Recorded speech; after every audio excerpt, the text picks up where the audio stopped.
Ladies and gentlemen, welcome to the latest edition of Todd is Pod. I'm Derek Sabato with the Godfather of Extreme on the Extreme Cocktail Hour. Todd is God, Tod Gordon. Todd, how are you today? It's Derek. It's good to see you again. We got Pleasure a as always. hell of a show today. Big Yes, we time do. doing this. We've got a former world champion, one of the greatest talents, one of the greatest workers to ever come through ECW's doors, and a great champion, Mikey Whipwreck. I'm sorry, Raven. Yeah, Mikey was a hell of a champion. Raven, welcome to Todd is Pod. How are you today? Good, I'm good. I'm happy it's you and not Mikey Whipwreck. I'll tell you that much. Mikey, cactus, bang, bang. Raven, when was the last time you saw Tod Gordon in person? A couple of years ago, wasn't it? For Feinstein's thing, I think. Yeah, within the last year, probably. What's it like? What is it like being back on the convention tour and seeing Tod Gordon? I'm like, don't you got a diamond steward of mine? You know, I do love this guy. First time I met him, he told me that he lived 5 blocks away from the store. Second thing he said is, "Can you give me a ride to away shows?" What's that? The second thing he said was, "Can you give me a ride to the next show here?" He's like, "Where we're going next?" You don't remember that? No. Yeah, as soon as you introduce yourself, you live right around the corner from us. So let's go to Allentown. You got an open spot in the car. Here, got an open spot in the car. Yeah, I don't remember a whole lot anymore. My brain is fried.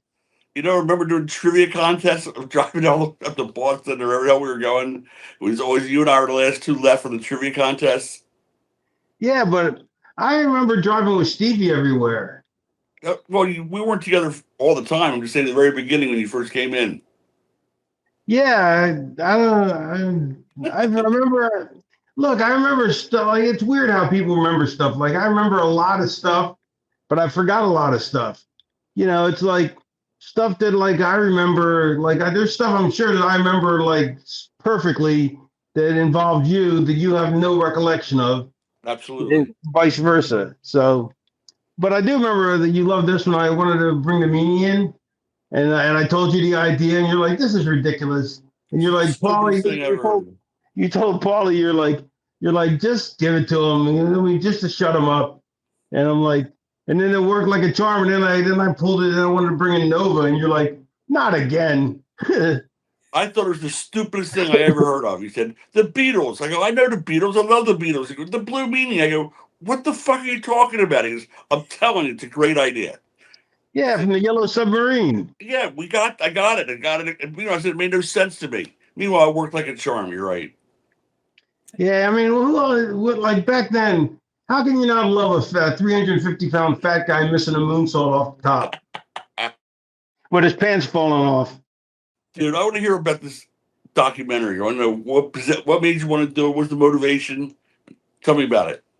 The guy called me up, the director. He had made the movie on the documentary on Bob Probert and one on Charles Manson. And he heard me on Austin. He heard me on Austin's podcast, and he thought I was really interesting and thought I'd make a great subject for a documentary. So I was like, cool. I was like, yeah, that'd be great. I go, but I want to make sure it's, it's warts and all. I don't want it to just be like, rah rah Raven. I want it to be like, like how. Yeah, it's like how I'm perceived by, it's like, yeah, I'm loved or hated. At least now I'm probably, I'm probably not hated anymore by anybody hardly. But at one point, I was either loved or hated by people, and so it's So I wanted to include. Room. What's that? Not in the dressing room.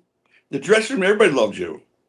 Yeah, but there in that company, other companies, not so much. But, it's like I could be a pain in the ass. You know what I mean? I know you know that, Todd. Stop trying to be nice to me. It's not that. Actually, I'm telling you, I listen to this. When he would do a match, and it was always he called, no matter how many people were in the match, Scotty called the match. And you see him in the back, and he'd be going through like 30, 40 things in a row. And you see these guys, their heads are spinning. They're going, wait, wait, then Sandman walk out of there stumbling, going, like, are you drunk? He goes, no, Raven just told me to match. I don't know what the fuck he just said. He's like holding his head. He didn't know where he was going next. But he was so on point. I mean, like each spot, Well, bang, bang, bang, bang. And like, it was amazing to watch him formulate a match. And he always was the one who did his matches. well, here's the thing: is you want it to be as choreographed as tightly as possible without looking choreographed. Right. So I just made stuff like, it was simple stuff like, okay, I mean not simple. I mean there were simple things in there, but it was stuff like if you're getting just for wrestlers, young wrestlers just starting, if you're getting slammed and the next thing you're doing is being shot off the ropes, don't just lay there in the center of the ring where you were slammed. Crawl to the ropes so you can be in position to be shot off, and then as the guy comes over to get you, start to stand up. It's just simple stuff like that. But I just took that to the ultimate level, and that's most of these guys were green though, and you had been you're a veteran, so you had this kind of knowledge that they didn't have. You imparted that to them. Stevie will tell you, Sandman will tell you, they learned more from you than anybody else they ever met in the history of the business. You were like a teacher to them. Thank you. It's true. So back to the movie thing. So the guy said, who cares about the movie? Yeah. I'm only kidding. Tell us. No, so the guy said the guy wanted to make a movie, so he filmed. He did a great job. Like I watched it. It was really emotional for me, because you're watching all the warts and all compressed into a 2-hour window, and it's like half the movie is like is empowering, and half the movie is the pain and depths that I sunk to, and so it was really painful to watch it. I really hated watching it, but I really loved the movie, if that makes sense to you. Yeah, is it 2 hours long? Yeah, it's 2 hours long. Wow. The trailer's amazing. When you go through that process of watching it back, does it just bring back all those memories for you? Yeah, good ones and bad. So it's so all the issues that I bring up in there, my personal baggage, I've dealt with it all, so I'm cool with all of it. But bringing it up and then having it on display for 2 hours, even watching it at home with Selena, it's still painful as hell to watch for me. So, I'm not even going to bother watching it at the theater. I'm going to go there for a Q&A. I'm going to meet and greet for the VIP ticket holders before the movie, and then I'll go get a burger during the movie and come back for the Q&A when it's over. Well, did any parts of it bring you pleasure though? Yeah, it did. Okay. But I'm just saying it's still rough watching it though. Like you'll see when you watch it. I know you'll watch it whether you admit to it or not. I'm expecting a free ticket. Yeah, I'll give you a half price. I'll give you a buy one get one 75% off. 2 for 1. But yeah, no, you'll see. It's a really interesting movie. Where are you planning on going with it, other than these appearances you're making now? Yeah, so it's in Boston, August 23rd, at the Lexington venue in Boston, and then August 29th, it's in Chicago at the Logan Theater. And you can you can go to lexingtonvenue.com and logantheater.com, I think, for ticket information. But it's on the posters on Twitter anyway. Just go to my Twitter handle and Raven Effect. Yep. But these are all one-offs. Is it goal to like longer term thing? Or they're gonna see how it does. You know what I mean? We were coming to Philly, I think, in October, like the 11th and 12th, I think. That's just going to start being released, that information. We're going to go to Phoenix, so I think Atlanta, Baltimore, and then they're going to release it streaming and video on demand, that kind of stuff too, Having someone like DDP appear on it and talk about you, and Dreamer and all that. What did that mean to you watching it? No, it was cool. I like it. I mean, they're my friends, so but they're good enough friends that they're not just gonna put me over. They're also gonna show me warts and all, as I keep saying, which is what I wanted to do. I didn't want it to be just let's have a happy, because I'm a complicated person. You know what I mean? And I wanted to show the different layers. Your whole career has been layers. If you think about it, the characters you played, from a Johnny Polo to a Raven, is like night. I mean, that's some range right there. That's ridiculous range. That's acting. Enter. Because I thought this was a garage. Check in the back. Maybe they're making the movie in the back, the commercial in the back. I heard a story that you originally pitched the Raven character, the Jim Cornette, and Smoky Mountain Wrestling, and Jim said no before you talked to Paul and Todd. Is that accurate? Somewhat. I talked to Cornette. He was going to bring me in, and he kept pushing it because I knew I needed a TV show. Like some guys can get over, get themselves over just doing matches, doing high spots and stuff like that. But I knew my character needed a TV, like the weekly TV show to get it over. So I talked to Cornette, and I had heard nothing but bad things about ECW at the time, and and then I hadn't had a chance to watch it yet. But I saw Cornette was going to bring me in, but he's pushing it back for like a month, and then next month he pushed it back, and the next month. And in the meantime, I saw ECW on TV because I moved to Philly, and I thought it was the best TV show I'd ever seen. And so I was like, I got to be on this show. When you think back, the transition. So it's a good thing that Cornette never brought me in.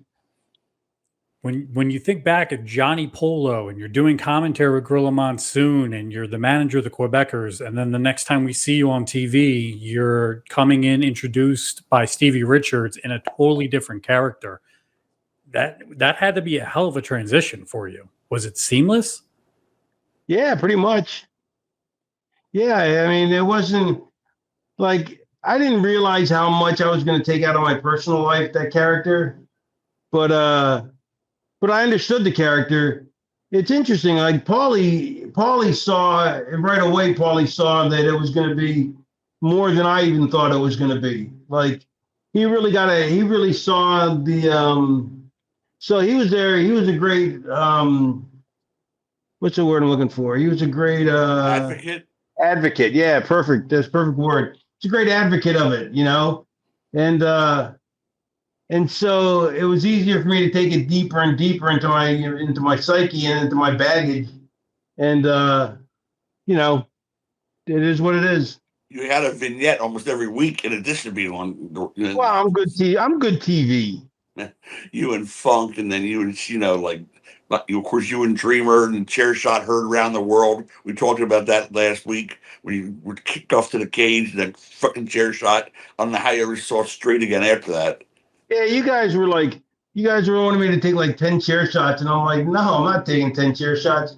And Dreamer's like, you pussy, and I'm like, you can hit me 9 times in the back and then once out there, but you're never gonna remember 10 chair shots. They're only gonna remember 1, and they remembered it, You had to hear him, Derek, backstage when we would do a match, especially with Dreamer. Go like, all right, you do the fat ass drop on top. And you always call him fat ass every time we do anything with his ass. He's a funny guy, man. But he gets credit as like, hey, Dreamer went on for a year, the greatest feud ever. And I take him and Sandman and that whole storyline with the wife and the kid as one of the greatest storylines I personally, not because they're my boys, but I personally have ever seen was that storyline. It was phenomenal.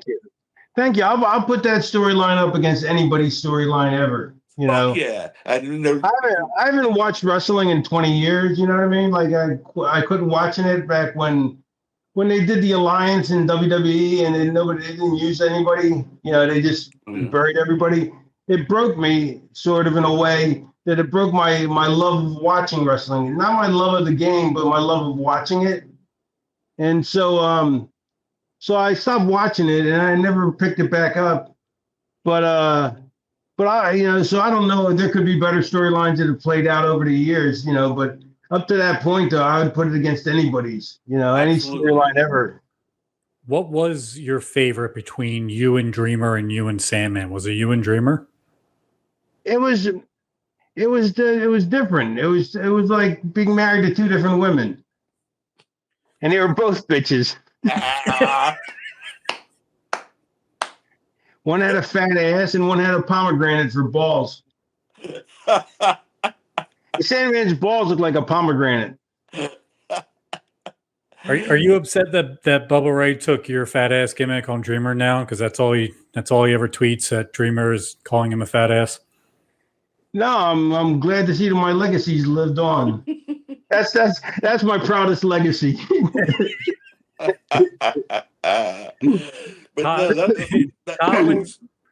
When Raven walks into the locker room and starts calling his stuff and has the luxury of doing it all, what was the most complicated thing you remember Raven ever calling? Well, no, to me, the idea was he was one of those guys that he said, all right, you and Sandman, or you and Dreamer, and we just walk away. I mean, Paul and I both. Neither one of us ever said, like, we want you to do this. He just did it, and it worked. And as long as it kept working, there was no reason for us to ever interfere and say, no, do it this way. Or how about we try?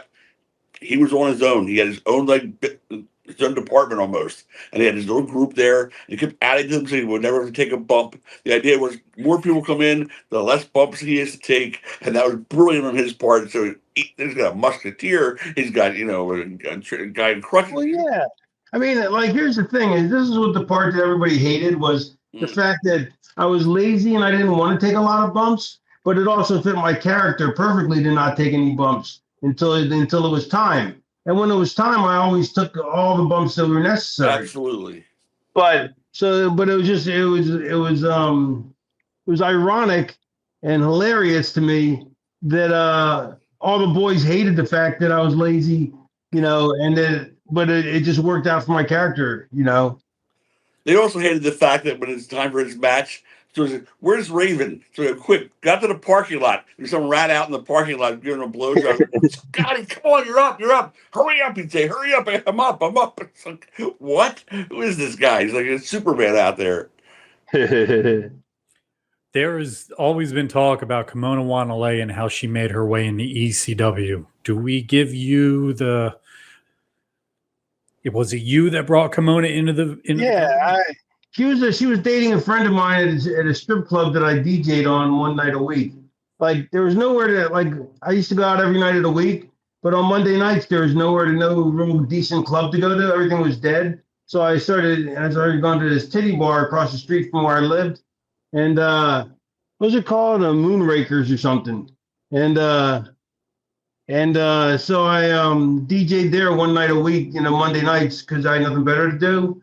And she was a dancer there, and she was dating my buddy who was another DJ there, and so I brought her in, and then she's had a quite wonderful career, I think. You brought a lot of dancers in. Yeah. They didn't all last, but you certainly had enough of them come in. I also brought in what's her name, Chastity. That's but right. she was already in the business. Kimona hadn't been in the business before. I was going to ask a Terry Taylor story, but I'm going to refrain from doing that. What Terry Taylor story?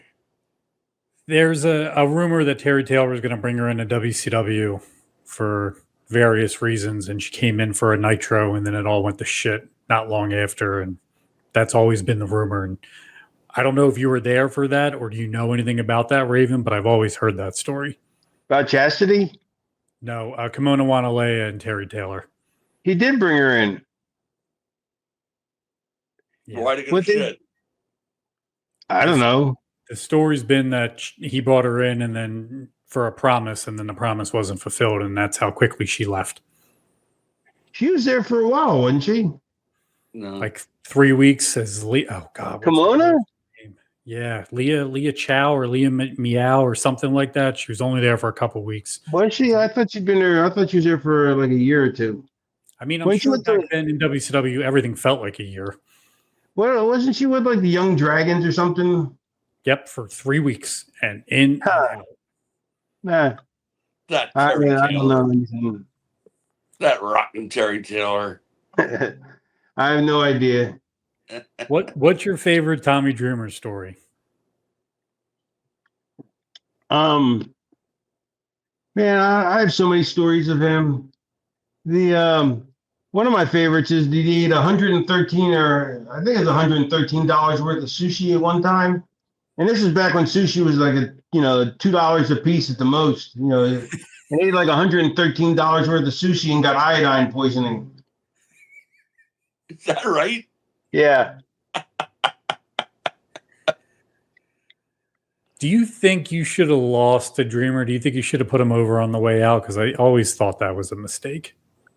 Yeah, I thought it was a mistake too. So did Dreamer, but Paul, I can see from Paulie's point of view, because he didn't think I'd be coming back, I'd ever come back, and so because that's the way the business was at the time, It was the right payoff for the fans. I mean, he lost for a year straight, at least.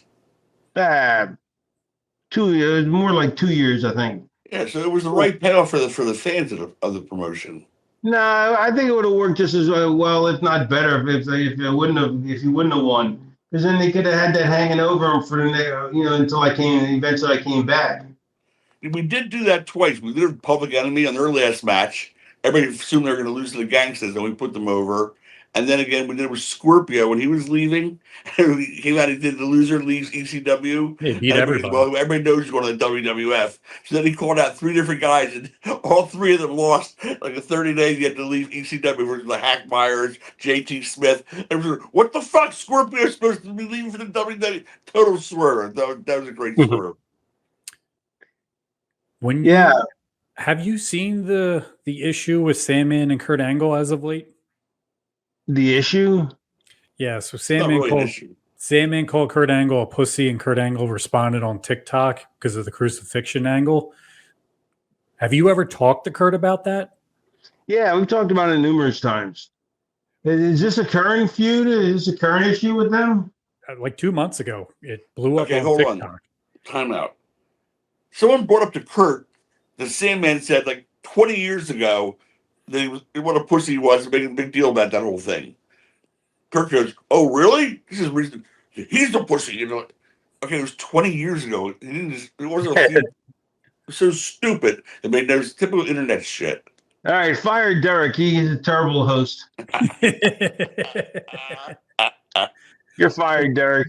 Your apology to Todd and Paul publicly after the crucifixion angle was. Well, it wasn't to them. I didn't apologize to them. I apologized to the audience. Yeah. But I'm sorry, not apologize to them. You put the heat on them, and it was one of the funniest heel things I've ever seen. Did you come up with that idea? No, Paulie made me go out and apologize, which, first of all, you're the Extreme Promotion. Even when you do cross the line, which we didn't, but even if you do, you still don't apologize because you're the Extreme Promotion. You can't apologize. So that was wrong. Secondly, it didn't hit the right way. It didn't hit the wrong way, but, because of Kurt, and Taz bits to fit, and then also the fact that I'm Jewish by birth, by inherit, I don't follow the faith, but my parents were Jewish. Todd's Jewish. Paulie's Jewish. So crucifixion, they thought, it's because, the Jews are turning on us, or trying to get over or something. I don't know. But they said, why didn't you make it out of a Jewish start? And I go, well, first of all, it doesn't have the same iconography. And second of all, it would have ruled away. Again, we didn't think anything of it until everybody pointed out to us afterwards, you're Jewish. And I go, and like it never even occurred to us that would be considered. Yeah. So Madonna banged herself, diddled herself, fingered herself with a cross on the MTV Music Awards. And I didn't hear Kurt Angle say anything to the Undertaker doing the same fucking angle 3 months later. The WWF when he's in the WWF now. Kurt's gonna kill you. Do you think it was made a bigger deal because Kurt was there? That's the only reason it was made a big deal. But look at it from Kurt's point of view. He's never watched wrestling in his life, and here all of a sudden, he's a good, he's a good Christian, and all of a sudden he sees some guy being crucified. He's like, what the fuck? Was it the day before Easter? No, I don't think so. But it would have been better if it was on Easter. Oh, Jesus. What was your favorite moment in ECW?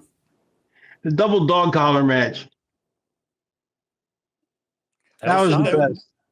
I said that was my favorite match when I was asked a couple of months ago. The best part is Fonzie almost breaking his leg when he tried to when he's getting choke slammed and he puts his legs back.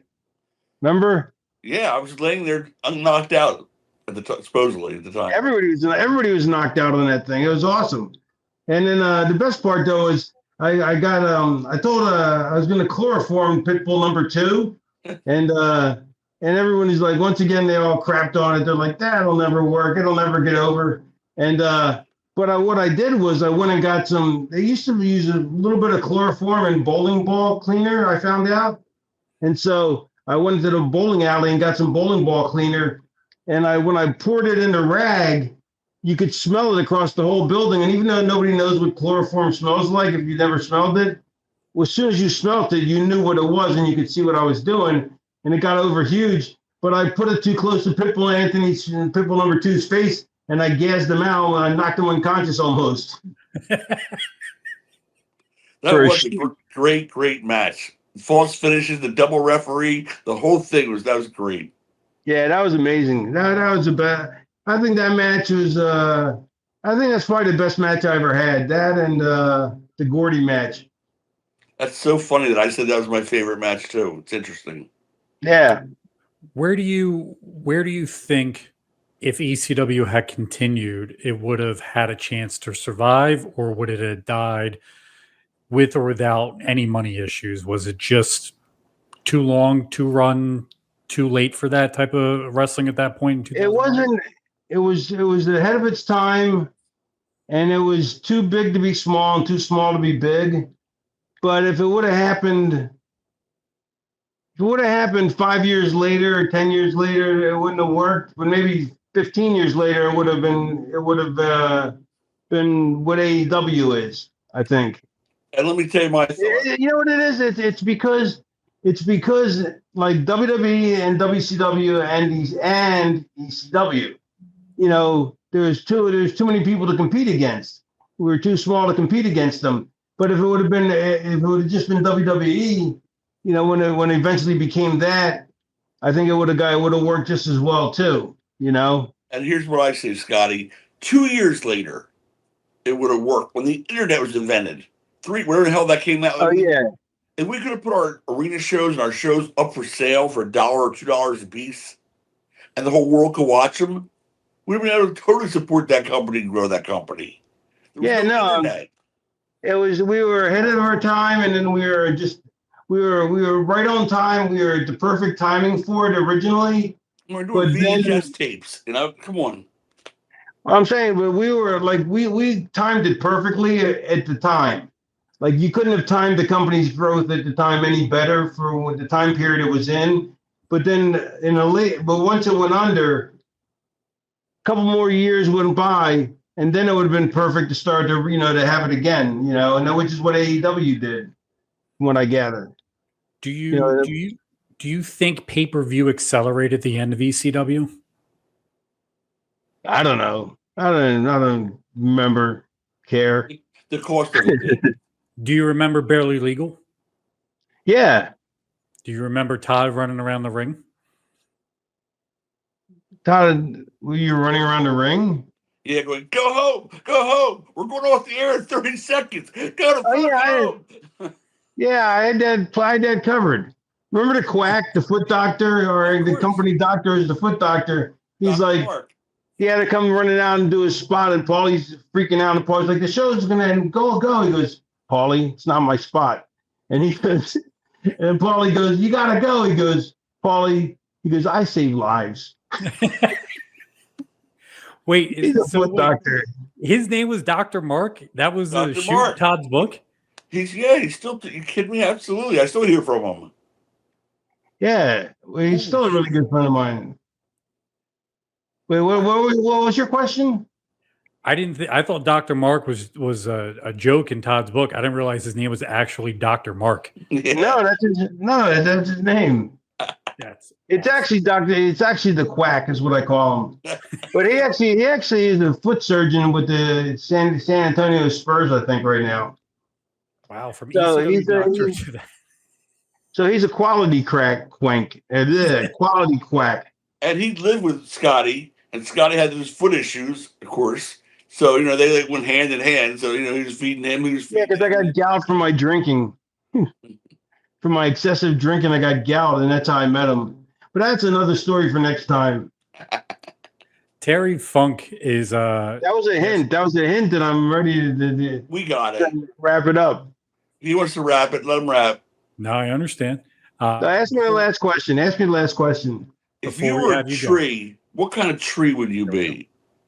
I would be I'd be a willow because I bend but don't break.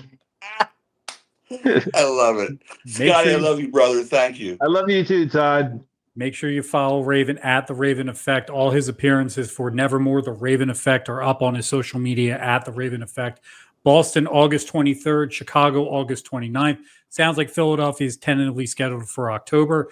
And Atlanta, Phoenix, Baltimore, New York, New Jersey, all being teased. Make sure you follow Raven on Twitter at The Raven Effect. And eventually it'll be released streaming and on Blu-ray DVDs. Stay And I'll tuned grab for Fargo Sandman, Show. and we'll both come to the October showing. Yeah, I'll get you guys a good deal.